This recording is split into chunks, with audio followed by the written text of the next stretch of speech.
New York City news, and it's pretty big. HTLA, of course, will be there to bring it to you live. Yes, we will. At One World Trade Center. Yes, and I'm going to get Gilbert. You're coming. Yes. Oh yeah. Yeah. If there's one place I want to be with Gilbert Gottfried, it's definitely at the top of the World Trade Center. Yeah.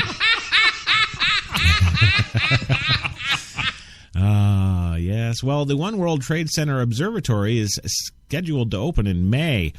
Soon, visitors will be able to travel to the very top of the tallest building in the USA in just 60 seconds. And Gilbert, you'll see the concrete again in just 40 seconds. Yeah. The observatory at the top of the One World Trade Center will open to the public officially May 29th. The observatory is on the top 3 floors of the building and is 1,250 feet in the air, a height which I think would finally do in the Gilbert. There you go. The resurrected World Trade Center opened its doors for business back in November, 13 years after the 9/11 terror attacks. The observatory is offering free admission to 9/11 family members and to the rescue and recovery workers who responded to the terror attacks on September 11th and the months after. Admission rates vary, with $32 tickets for ages 13 to 64, $26 for ages 6 to 12, and $30 for those 65 and older. The 104-story, $3.9 billion skyscraper sits on the 16-acre site where the Twin Towers once stood. More than 2,700 people died there in the 2001 attack. The panoramic views from the observatory evoke feelings of the city's signature pride, hope, and determination, according to the statement of One World Observatory. Well, to me, it exemplifies and marks the end of Gilbert Gottfried. Yeah. Power tends to corrupt. Absolute power corrupts absolute. Yeah. It does. That's what they've done. They've reached a particular point that they feel they're untouchable. Well, that's all going to end on March 29th for Gilbert. Yeah, we're taking them out. And speaking of taking them out, it is time, folks. 4:03 in the afternoon. We are done. We are out of time for coffee and cigarettes today. Still 59 degrees in the city, cloudy, and it's not a bad April 7th, so get out there and do something. Be sure to tune in tonight for yours truly with my Crash Talk rant. It's coming, 9 p.m. Eastern, of course, on HTLA Radio 1. Be sure you don't forget to miss that one. And Louie, thank you for being here. You're always great. Love having you. Didn't you read the goddamn script? I sent it to you. Oh, okay. I don't know what else I was supposed to say there, but thank you anyway. It's just life, and I love doing it. I love doing these kind of stories anyway.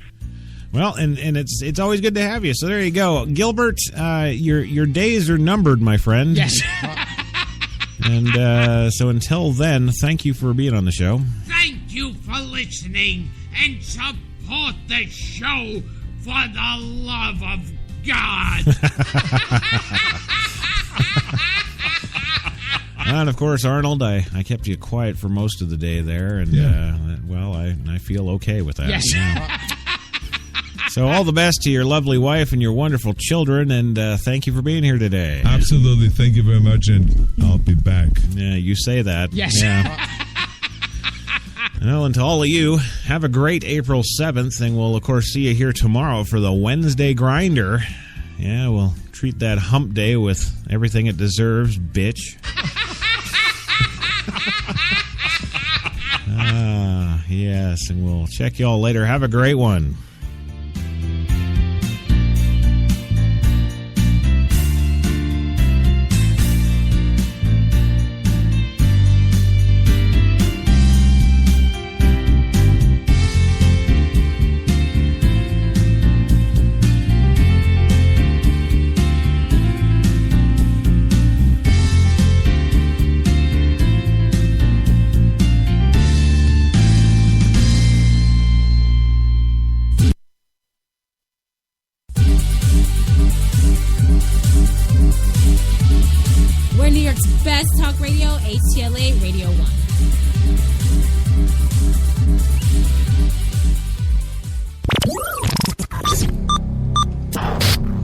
program is intended for mature audiences only. If you have any homicidal or suicidal feelings, please consult a doctor before listening to this program. Well, are you fucking gay?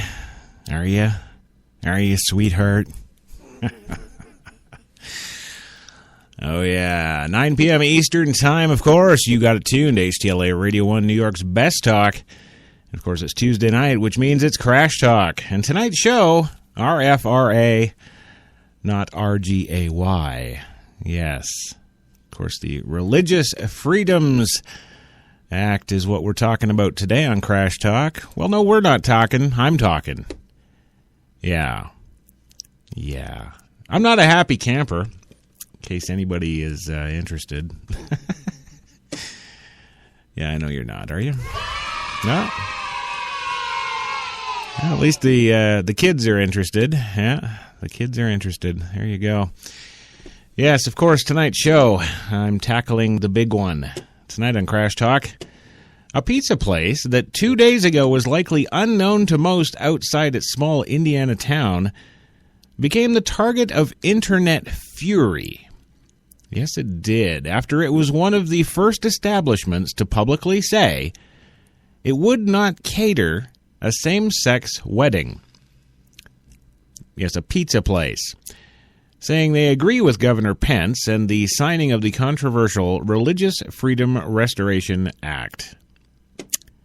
Well, what's Crash saying? Well, it's a religious law, and in no way, in even so much as mentions LGBT or T, lesbians, gays, blacks, or even the word discrimination in any form. And under the freedom afforded Americans,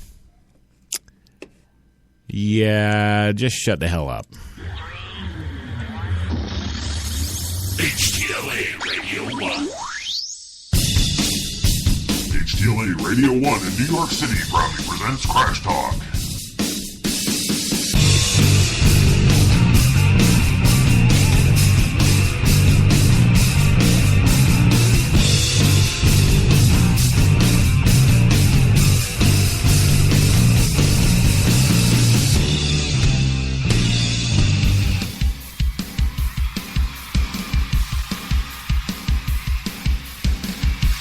Ladies and gentlemen, HTLA 97.3 FM in New York proudly presents rock superstar Crash Jesus.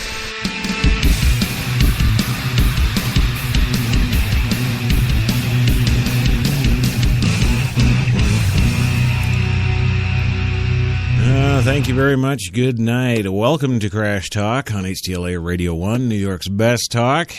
This Tuesday, April 7th, 2015. 9:03 in the city with 59 degrees in the park right now and a little overcast, but what the hell? I'm not going to complain. So, nice to see you all back here for another week edition of Crash Talk. It's always good to have you all in the house. Everybody's in the house. There you go. Oh, today, the Religious Freedom Restoration Act. Oh, how I love the... Actually, not true. And on our daily news show, well, I guess it's a news/comedy show is how it's turned out, but HTLA's Coffee and Cigarettes every day at 3 p.m. Eastern. We've no doubt covered this story as it's unfolded in the recent 2 weeks here, since good old Governor Pence made us all pensive. Well, no, he didn't make us pensive. No, to the majority out there, it was kind of a non-news story, really. The Religious Freedom Restoration Act, of course, is what I'm talking about.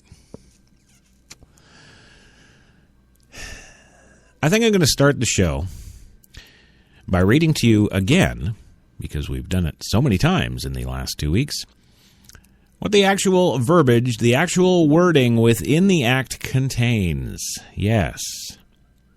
I'm going to start there, because that's where the focus should be. And I'm going to explain and qualify that absolutely. Anywho, the Religious Freedom Restoration Act, quote, aims to prevent state and local governments from substantially burdening a person's exercise of religion, unless the government can prove it has a compelling interest and uses the least restrictive means to do so. That's it. Sum and total, top to bottom, beginning, middle, and end, right there. That's what it is. Now, I don't know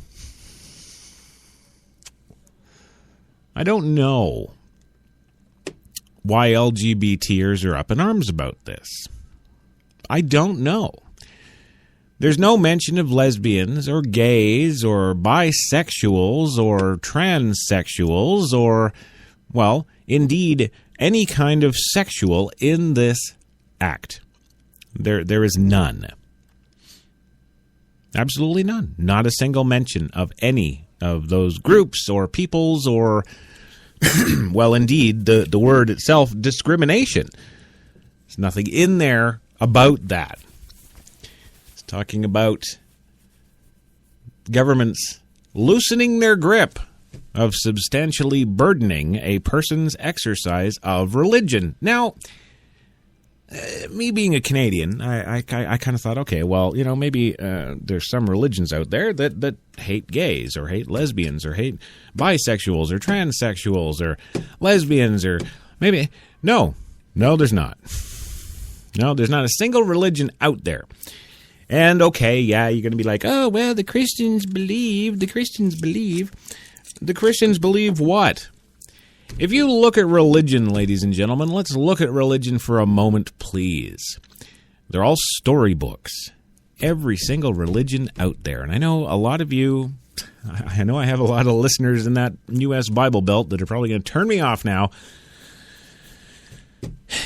But I also have a lot more listeners who actually do some critical thinking on their own, and that's why they listen to this show. So I'm talking to them right now. And with all these different religions, all it really boils down to is a different version of the same kind of story. All right? And that story is, God is your God, and God died for you, or God sent his son to die for you, or Muhammad went in a cave somewhere someday and came out and, Buddha did this, that, and the next thing, and that stuff. And I mean, it's all the same thing, essentially. And what do all these religions do? Well, they have rules, don't they? They have rules. Thou shalt not kill. There's the first one. Well, do we? Yeah. Do we kill LGBTers? Well, I guess maybe sometimes, although oddly enough, I haven't seen any stories of late pointing the finger at a religion killing gays or lesbians or bisexuals or transsexuals. No. And when it comes to things like that, when it's mentioned in the Bible, well, yeah, okay, you shall not lie with another man, okay, but really, I don't think that's talking about gayness. No, I don't think it is.